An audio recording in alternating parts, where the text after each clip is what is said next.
Iya, makanya saya yakin Pak, yakin Bang. Bahkan siap untuk dilaporkan katanya beliau, saking yakinnya. Aktivis-aktivis sejumlah aktivis di Solo, yang nggak mau disebutkan namanya, dan mereka juga mengatakan mengenal mereka itu, tim Solo itu, gitu loh. Baik David maupun Anggit dan maupun Widodo. Jadi tiga ini real ini Bang orangnya.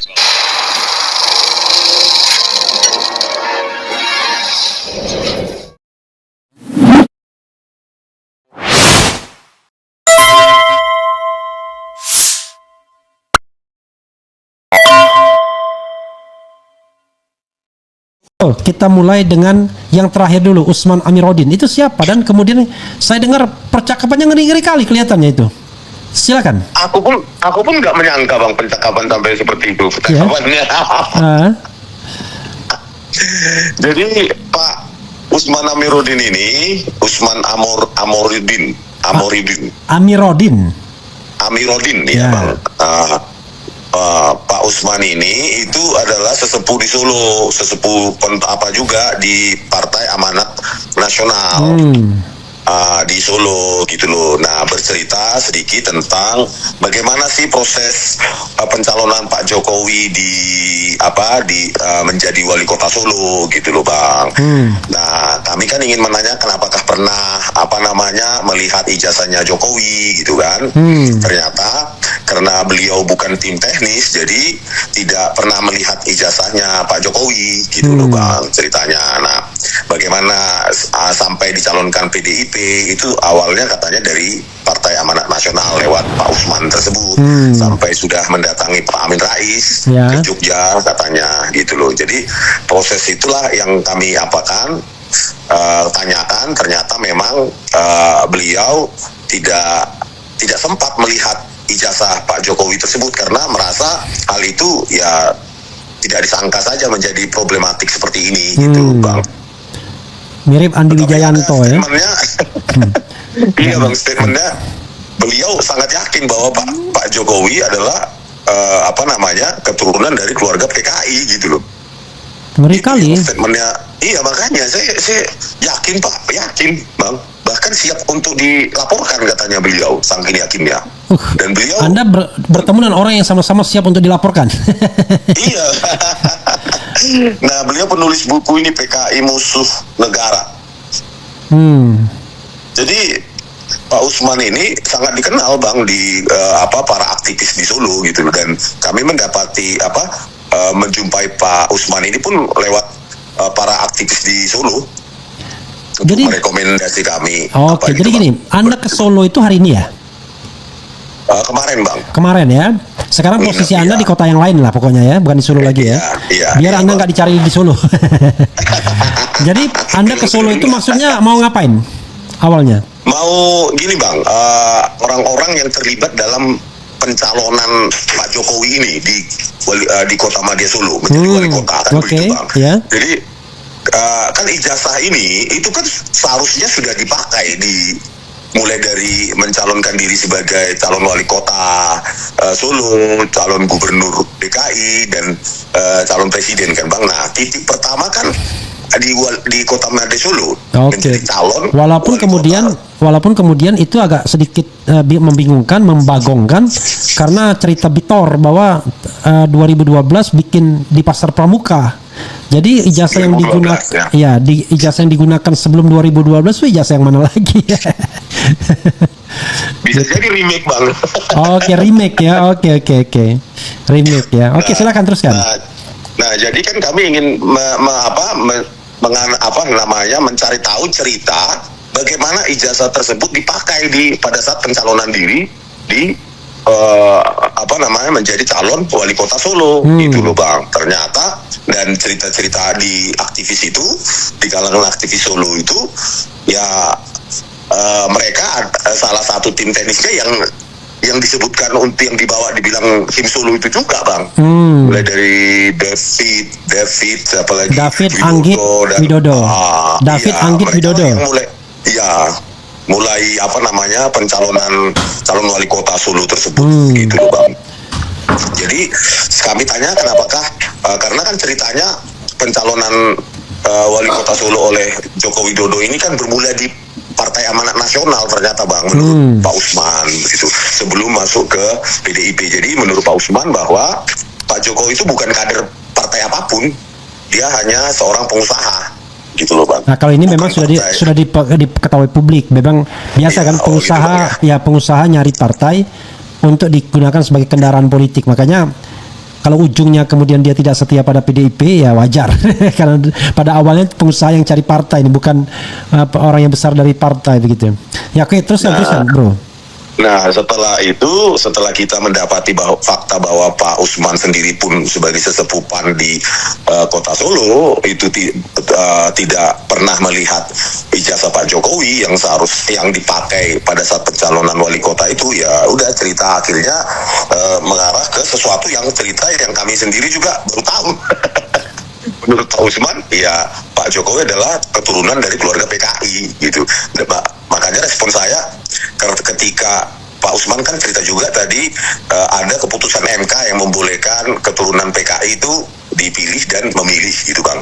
Cuma kan terkait dengan seperti saya pemilih tahun 2014 yang lalu sebagai Pak Jokowi sebagai capres, harusnya saya tahu informasi itu kalau itu benar, dan menjadi pertimbangan saya sebagai pemilih kan gitu Bang. Jadi bro ya, putusan MK tanggal 24 Februari 2004 menjelang pemilu legislatif ya.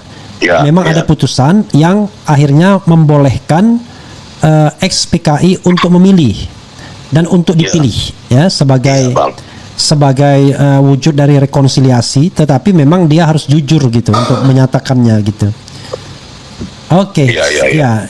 Itu berarti saya ingat tanggal 24 Februari karena 24 Februari itu hari ulang tahun Dr. Tifa. Dan istri saya. Oh iya Bang, selamat.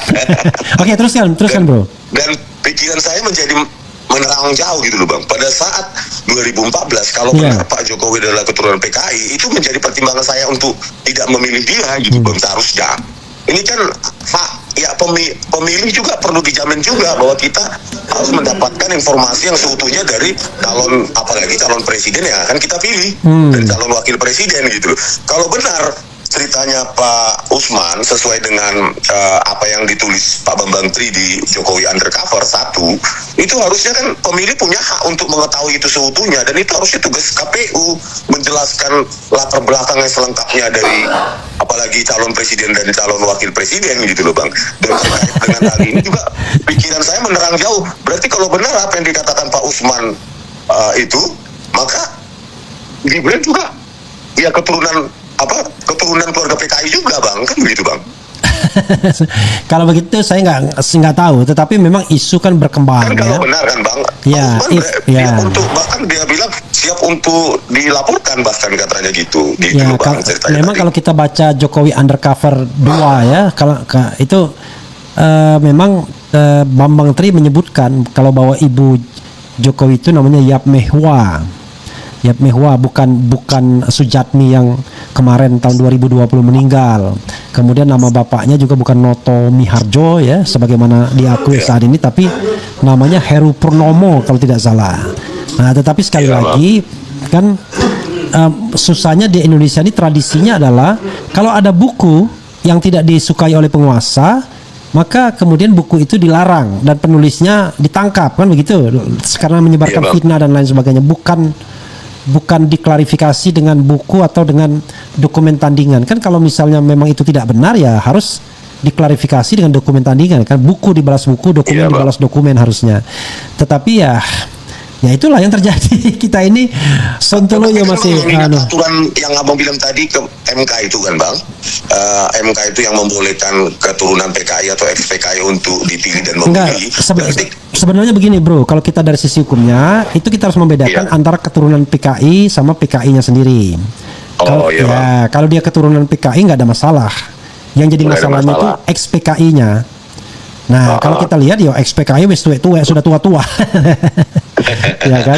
Maksud saya kan berarti kan tidak ada aturan dilanggar kan Bang, kalaupun dia ex PKI, apalagi cuma keturunan PKI. Tetapi saya sebagai pemilih harusnya disajikan itu dengan informasi yang utuh supaya saya punya pertimbangan untuk memilih. persoalannya Gitu, Bang. begini bro, boro-boro kemudian mengajukan atau ada transparansi informasi gitu ya, bilang bahwa Pak Jokowi keturunan PKI saja sudah dianggap itu fitnah. Jadi kenapa ya? Barangkali derajatnya sekarang sama dengan orang mengatakan you keturunan HTI ya kan? Tapi beda lah. Kalau HTI kan ibaratnya dia kan tidak punya sejarah memberontak dan lain sebagainya. Sementara PKI punya sejarah memberontak. Tapi kenapa nggak dibilang misalnya you keturunan Masyumi? Kan Masyumi juga tokoh-tokohnya pernah juga melakukan katakanlah pembangkangan terhadap pemerintahan Bung Karno kan dengan PRRI itu kan misalnya. Tapi tetap saja memang orang tidak mau dibilang keturunan PKI kecuali dokter siapa yang saya bangga jadi anak PKI itu. Oh iya Bang. Nah, itu dari anggota DPR itu. Oke, teruskan bro. Apalagi yang Anda ingin sampaikan? Itu kan melantur sampai di situ kan Bang. Meskipun cerita itu sebenarnya nggak ada di desain apapun, cuma kami ingin memastikan aja bahwa tadi itu bahwa orang-orang yang pertama kali istilahnya memunculkan nama Pak Jokowi itu pernah nggak melihat ijazah yang digunakan sebagai calon wali kota? Confirm tidak pernah kalau dari sisi Pak Usman, itu sih faktanya Bang. Meskipun kami berharap lain gitu kan. Tapi itulah fakta. Kalau memang enggak ya enggak. Pak Usman juga bilang begitu. Saya hanya mengungkapkan apa yang saya ketahui, itu aja gitu Bang. Kalau dikaitkan dengan yang lain ada nggak? Maksudnya selain Pak Usman Anda nemuin siapa lagi?